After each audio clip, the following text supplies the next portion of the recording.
El paso 3 es la definición y el diseño de recursos de aprendizaje.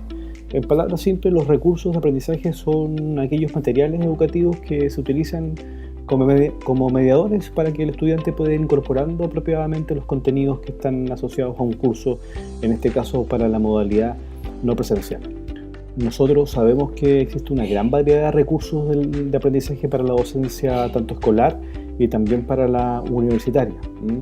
En este caso nos vamos a enfocar netamente para aquellos recursos para la formación no presencial, porque es lo que vamos a desarrollar. ¿Qué es lo que tenemos para esta área, ¿no? Los más utilizados son las lecturas, las imágenes, los videos, las presentaciones y los audios. ¿Qué son las lecturas? Entendemos por lectura los documentos, tales como los artículos, las revistas científicas, los libros, tutoriales escritos. Encontramos aquí también los textos de estudios, los manuales, las infografías, etc.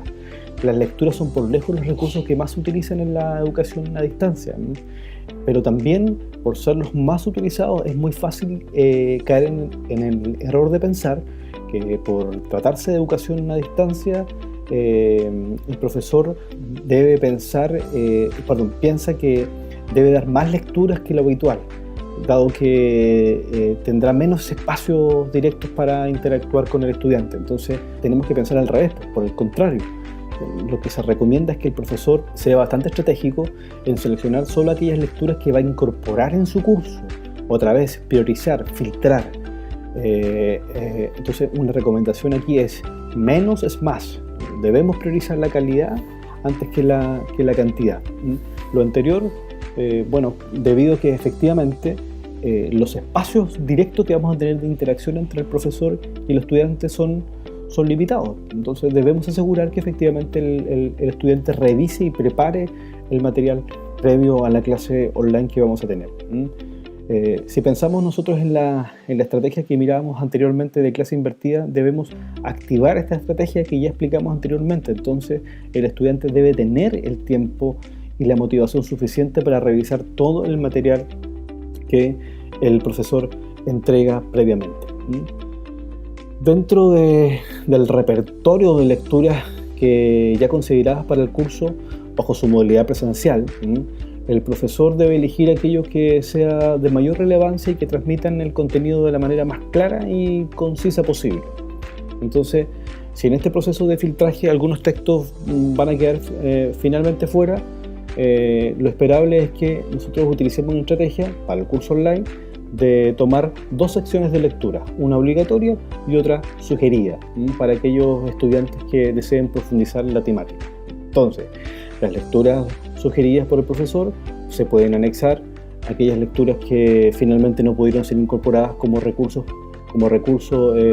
priorizados y obligatorios, y habitualmente las lecturas sugeridas no poseen ningún límite. Entonces esto es importante recordarlo, ya que nunca el contenido de una lectura que está catalogada como sugerida puede ser considerada en una evaluación. Entonces, para la educación, en este caso para el online, nosotros deberíamos considerar dos secciones de lectura, una que sea sugerida y una que sea obligatoria, y así de alguna manera damos respuesta a esa cantidad de lecturas que estaban consideradas en el ámbito no presencial. Además, sugerimos que el material a utilizar en la lectura vaya apoyada por diagramas o elementos gráficos que vayan facilitando el aprendizaje del estudiante. No hay que olvidar, eso sí, que en la modalidad presencial es relevante que las lecturas estén disponibles en un tiempo suficiente previo a la clase. Lo decíamos delante respecto de la estrategia de clase invertida. Entonces el profesor debe habilitar por medios de comunicación, en este caso por la plataforma, que las lecturas estén disponibles, ¿cierto?, para la preparación de la clase previamente. Entonces, aquí una recomendación, y esto suele preguntarse bastante. Para poder calcular la cantidad de lecturas que se dan dadas en una hora no lectiva, pensamos en las horas no lectivas en el momento sincrónico, si pensamos en el diseño de planificación. Entonces, en condiciones normales, un adulto lee una media de 100 palabras cuando se enfrenta a un texto de estudio. Si nosotros consideramos esta media, podemos analizar rápidamente si los estudiantes serán capaces de revisar las lecturas que nosotros les entregamos dentro del tiempo lectivo otorgado.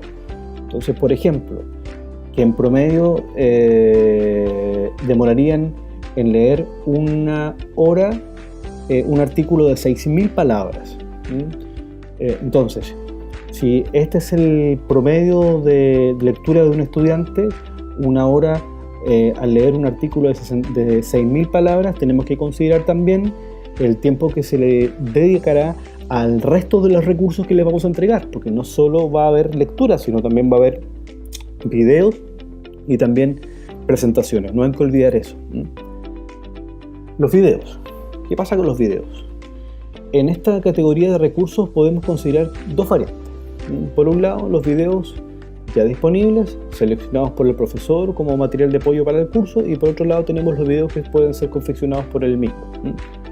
Los videos que son previamente disponibles, en el caso de los videos aquí es importante, al igual que las lecturas, que el profesor analice su duración y la calidad del contenido que se va a entregar. Sabemos que el video por lo general es un recurso de mucha utilización en la educación no presencial. ¿Por qué? Porque, bueno, otorgan mucho dinamismo, también son un complemento para la lectura. Una característica de los cursos online, prácticamente todos los cursos no presenciales tienen en algún momento video para transmitir ciertos contenidos. Entonces nosotros se recomienda de gran manera que se puedan incorporar videos dentro de los módulos. Si volvemos a mirar la planificación en la sección de los recursos, efectivamente habían muchos videos que estaban incorporados. Entonces esto claramente ayuda a la motivación del estudiante al entregar estímulos de diversos tipos de aprendizaje. También es relevante que el video vaya, lo dije ahí hace un momento atrás, que vaya complementando la lectura de los textos, y que no sea simplemente una repetición de lo que el alumno pudo revisar en los textos asignados para el estudio. Es decir, si el video va a decir lo mismo que dijo en la lectura, no tiene ningún propósito que se suba un video. Entonces, cuando los videos, por el contrario, cuando los videos muestran casos prácticos o reales donde se aplica el contenido, eso sí que efectivamente ayuda muchísimo a que se pueda comprender lo que se está allí enseñando. Entonces hay que cuidar que los videos cumplan efectivamente estos estándares de calidad. Y además, otro elemento importante es que sean de fácil acceso, sobre todo que provengan de plataformas ya que sean bien conocidas como YouTube o Vimeo u otras cosas similares. La única recomendación aquí más relevante es que efectivamente los videos no sean de mucha duración, y el estándar promedio es que los videos no duren más allá, ojalá, de 30 minutos. Los audios y las presentaciones yo las coloqué juntas. ¿Por qué los coloqué juntos? Porque los audios no son muy utilizados en la actualidad, salvo que puedan ser utilizados para retroalimentar. Hoy se utiliza mucho el audio para la retroalimentación, o bien se utilizan para complementar las presentaciones.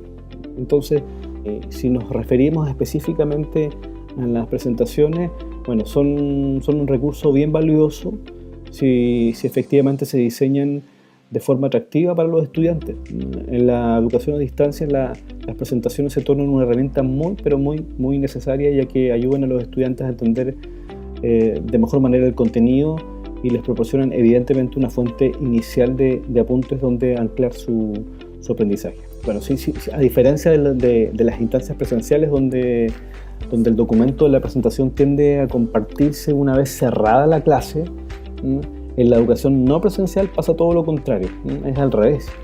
Se recomienda aquí que el profesor comparta la presentación previamente a la clase. Otra vez miramos la estrategia de aula invertida. Entonces aquí nuevamente es necesario que el estudiante tenga la oportunidad de revisar previa a la clase la presentación que el profesor elaboró, y tenerla en la mano antes de la clase. Lo más relevante de destacar aquí es que la recomendación es que no cree usted nuevas presentaciones para las clases no presenciales. Al contrario, el trabajo es más bien de filtraje, otra vez, que filtre todo el material que tiene y que vaya dejando solamente aquellas láminas o PPT que usted considere más relevantes de destacar, ¿no? Tomar en cuenta que una clase online se percibe como algo mucho más breve por temas de conexión o de interacción. Entonces la presentación larga se complejiza un poco, siempre va a complejizar un poco más el desarrollo de las actividades. Por lo tanto, la presentación siempre debe ser breve, ¿no? Y un resumen, ¿no? Esto es como un resumen de los recursos. Lo primero es que efectivamente hay que priorizar que ocupe lo que considere más relevante de su material que ya existe. Lo dos, que la extensión sea breve de los recursos. Tres, que ocupe solo lo necesario. Insisto, menos es más. Calidad sobre cantidad. Cuarto, que sea llamativo y motivante. 5. Que contenga un contenido clave del curso ligado a los objetivos de aprendizaje y competencias declaradas. 6. Que los diversos recursos que se complementen entre sí y que no sean una réplica entre ellos. Recuerden el ejemplo de la lectura y el video. Si el video dice lo mismo que la lectura, entonces no lo pongo. Cuidar los derechos de autor.